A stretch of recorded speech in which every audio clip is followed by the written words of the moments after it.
Hey, this is Candy, and I would like to give you a warm welcome to my new channel, Nailicious Candy. If you haven't done so, please click like and subscribe to my new channel.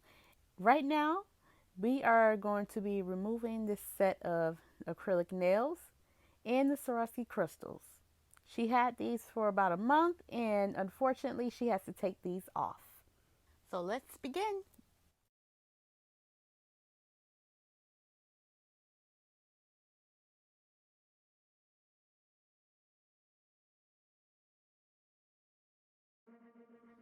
First things first, I am removing the crystals, and as you can see, this was very difficult to remove the crystals off the nails. That's good adhesion, huh? Yep, so you have to be careful using the nippers to take them off because sometimes the crystals can fly everywhere and it can hit you in the eye. I've had that done plenty of times. And this is a process which takes time.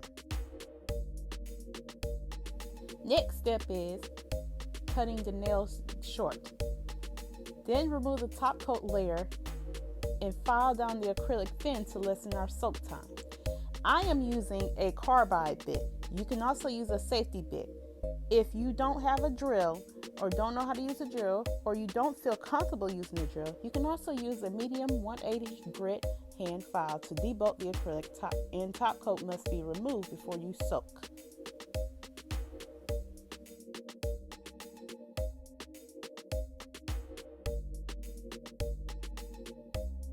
And if you're afraid that you might hurt yourself or cut yourself, either way, I would suggest going to a salon that is good at soaking off the nails properly.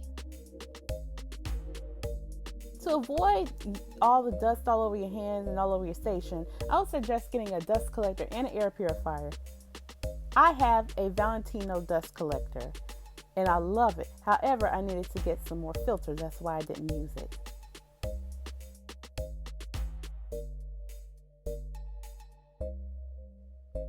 So the next thing I did was I cut out 10 pieces of foil that's good enough to wrap around each nail. Then I took cotton, and I don't have to use the whole entire cotton ball.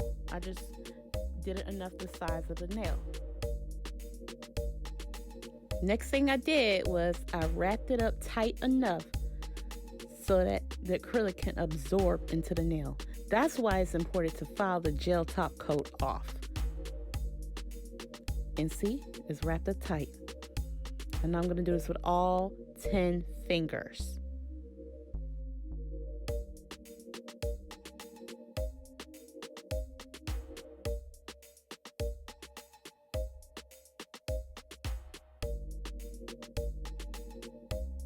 Make sure that your cotton is well saturated and your wrap is tight. Not super tight that'll mess up the blood circulation, but tight enough that it could do its job.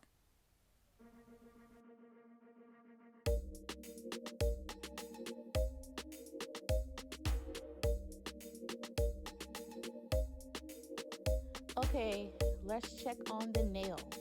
I'm actually going to use a metal pusher and I'm going to scrape off the wet acrylic. Do not force it. Do not try to use a bunch of pressure on it because it's going to hurt the client. So you can do that or use the file. If it's not fully off, then you will need to soak it back in the foil. And unfortunately, we had to put it back in the foil because it was not completely off.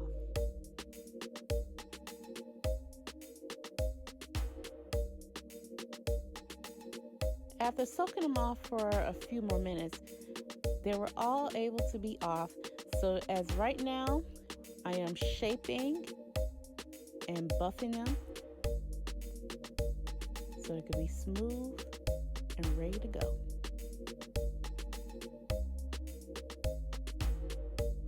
and she wanted them a little tapered, by the way. So we try to do the best that we can.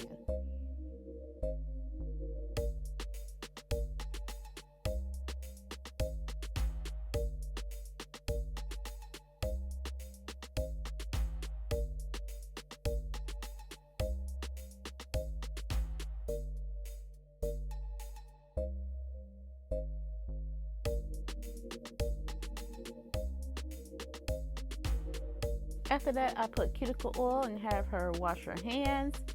And she couldn't have any polish on her nails, so we had to leave them like this. But her nails look so healthy. This is how nails should look after you soak them off. If it doesn't look like that, it depends on how you take care of your nails and how the nail tech is prepping the nails. Again, this is Kandy, and I want to thank you for taking the time out to watch this video on how to properly remove nail enhancements. I hope that this will benefit you for the long run. And remember, use your cuticle oil daily. If you enjoyed this video, please click like and subscribe. Thank you so much for your time. May God bless you all.